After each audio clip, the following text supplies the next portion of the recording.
আসলে শাওনের উচিত ফারহানা বিথির পুরো পরিবারের উপর হত্যা মামলার অভিযোগ দেয়া, যে বিথির কারণেই এটা ঘটেছে। একজন একজনের সাথে এমনভাবে ঢং ফং করে ভিডিও করে, টিকটক করে, মনে হয় না যে তারা একজন আরেকজনের বন্ধু, মনে হয় তারা কাপল ব্লগার। আর এজন্যই আল্লাহ তাআলার রহমত তাদের উপর থেকে উঠে গেছে। রাত ভাইকে যদি পৃথিবী থেকে নিয়ে যেত তাহলে কিন্তু অনেকেই খুশি হতো, কারণ তাদেরকে কিন্তু বিথি আম্বানি এবং হাড্ডি আম্বানি নাম দিয়েছে। দর্শক শ্রোতা, আপনারা ইতিমধ্যে সকলে অবগত রয়েছেন যে শাওন নামে একটি ছেলে ফারজানা বিথির টিমের সদস্য, সে দুনিয়ার মায়া ত্যাগ করে চলে গিয়েছে একটি মর্মান্তিক বাইক দুর্ঘটনার মাধ্যমে। দর্শক, এই ঘটনা সকলের মনকে নাড়া দিয়েছে এবং হৃদয়কে নাড়া দিয়েছে, কারণ ছেলেটার বয়স ছিল একেবারে অল্প। এই অল্প বয়সে তার সঙ্গে এরকম একটি দুর্ঘটনা, যেটা আসলে কোনোভাবেই মানা যাচ্ছে না। দর্শক, শাওনের চলে যাওয়ার আগের মুহূর্তে বেশ কিছু ভিডিও সামাজিক যোগাযোগ মাধ্যমে বর্তমানে ছড়িয়ে বেড়াচ্ছে এবং শাওন কি বলেছেন সেই বিষয়গুলো ছড়িয়ে বেড়াচ্ছে। কতটুকু হাসি খুশি, চাঞ্চল্যকর, প্রাণোজ্জ্বল একটা ছেলে এভাবে আসলে বিদায় নিয়েছে, যেটা আসলে আমরা কেউই মানতে পারতেছি না। আমরা সবাই আসলে এই ঘটনায় অনেক বেশি পরিমাণে ব্যথিত। আমরা শাওনের জন্য দোয়া করা ছাড়া এখন আর আমাদের কিছুই করার নাই।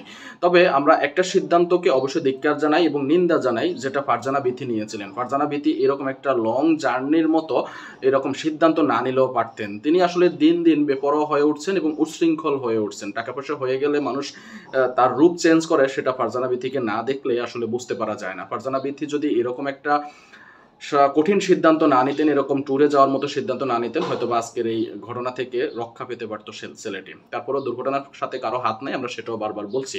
দর্শক, এই বিষয়ে শুরুতে একটা ভিডিওর অংশ বিশেষ দেখিয়েছি, বাকি অংশটুকু এখন দেখাবো। আমি আশা করবো সম্পূর্ণ ভিডিও জুড়ে আপনি সঙ্গে থাকবেন। আসলে শাওনের উচিত ফারহানা বিথির পুরো পরিবারের উপর হত্যা মামলার অভিযোগ দেয়া। এ কথাটি কেন বলেছি সেটা একটু পরেই আপনারা বুঝতে পারবেন। আমি গতকালকে একটা ভিডিও দিয়েছি শাওন যেভাবে পৃথিবী ছেড়ে চলে গেল এটি নিয়ে, এবং সেটার নিচে কিন্তু অনেকেই এই ধরনের কমেন্ট করেছে যে বিথির কারণেই এটা ঘটেছে। কারণ বিগত দিন থেকে দেখুন, বিগত দিনে বিথি যেখানেই ট্যুরে যায় না কেন, যে কোনো একটা ঝামেলা কিন্তু সেখানে পাকিয়ে বসে। কদিন আগে বিথি তার গাড়িটা অ্যাক্সিডেন্ট করে ভসকিয়ে সেখানে বিশাল একটা সিন ক্রিয়েট করেছে।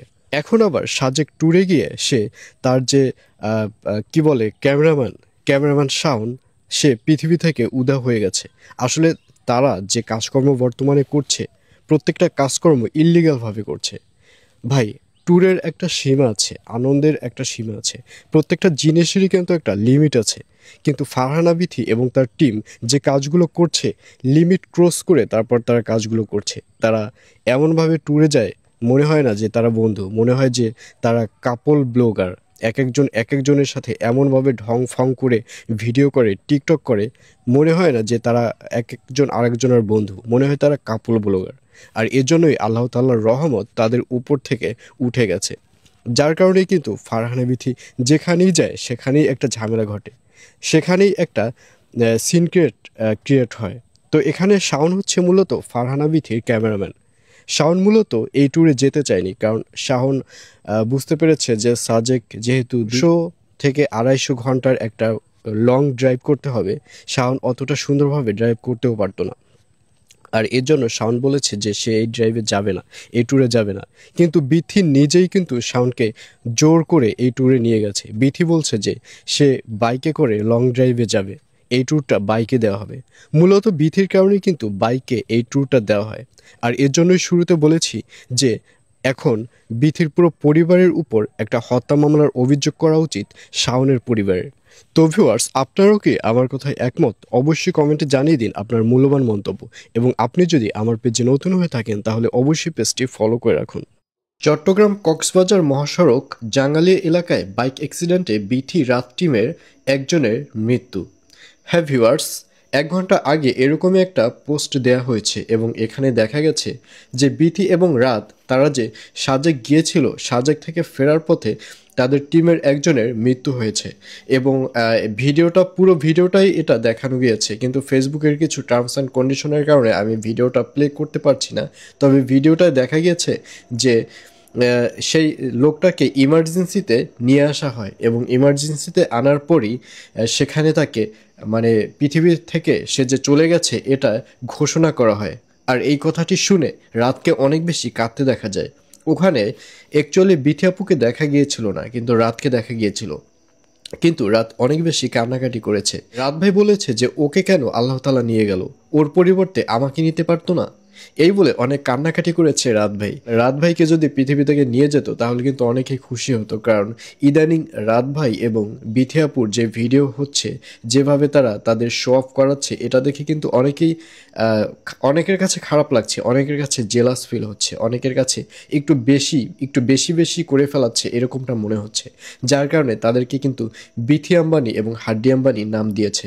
তো ভিউয়ার্স, যত যাই হোক না কেন, তাদের টিমের একটা ব্যক্তি পৃথিবী ছেড়ে চলে গেছে, এটার জন্য আসলে আমরা সবে আন্তরিকভাবে দুঃখিত, এবং আল্লাহ তাআলা যেন তাদের পরিবারের এত বড় একটা শোক কাটানোর তৌফিক দান করে, এটাই আমরা সবাই কামনা করছি। তো ভিউয়ার্স, নিউজটি পেয়ে আপনাদের কাছে কেমন লেগেছে অবশ্যই কমেন্টে জানিয়ে দিন। আজকের ভিডিও এ পর্যন্তই। আপনি যদি আমার পেজে নতুন হয়ে থাকেন তাহলে অবশ্যই পেজটি ফলো করে রাখুন।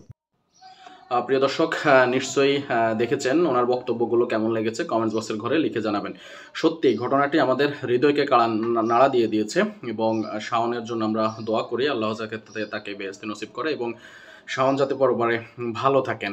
দর্শক, শাওন আসলে প্রাণোজ্জ্বল একটা ছেলে ছিল, সবসময় হাসি খুশি মনে থাকতো, সবসময় সুন্দর ব্যবহার করতো, যেটা এখন তার টিমের প্রায় সকলেই বলছেন। এবং ফারজানা বিথি আসলে কেন এই সিদ্ধান্তটা নিয়েছেন, কেন বা তার মনে এত বেশি পরিমাণে উচ্ছ্বাস, আমরা আসলে বুঝতে পারি না। তাদের এই কাফল ব্লগ করে আম্বানি পরিবার ব্যাখ্যা দিয়ে মানুষজন তাদেরকে যে কথাগুলো বলছে, আসলে সেটি সত্যিই বলছে। ফারজানা বিথি দিন দিন বেপরোয়া হয়ে উঠছেন, দিন দিন উচ্ছৃঙ্খল হয়ে উঠছেন। আমরা তার বক্তব্য শোনার অপেক্ষায় থাকবো, যে আসলে কেন তিনি এরকম একটা কঠিন সিদ্ধান্ত তিনি নিয়েছেন। কিছুদিন আগে যেখানে তিনি দুর্ঘটনার হাত থেকে রক্ষা পেয়েছেন, আল্লাহ তাকে রক্ষা করেছেন, তারপরে এই সিদ্ধান্তটা আসলে কোনোভাবেই উচিত ছিল না বলে আমরা মনে করছি। দর্শক, এই বিষয়ে আপনাদের মন্তব্য কি আমাদের কমেন্টস বক্সের ঘরে লিখে জানাবেন। আজকের ভিডিওটি কেমন লেগেছে সেটি জানাবেন। ভিডিওটি ভালো লাগলে ভিডিওতে একটি লাইক দিবেন, শেয়ার করে অন্যকে দেখার সুযোগ করে দিবেন, চ্যানেলে নতুন হলে সাবস্ক্রাইব করবেন। ধন্যবাদ সবাইকে, ভালো থাকবেন সবাই, সুস্থ থাকবেন সবাই। পরবর্তী ভিডিওতে দেখা হবে, সে পর্যন্ত আপনাদের সকলের সর্বাঙ্গীন মঙ্গল কামনা করছি এবং বিদায় নিচ্ছি। আসসালামু আলাইকুম রহমতুল্লাহি ওয়া বারাকাতুহু।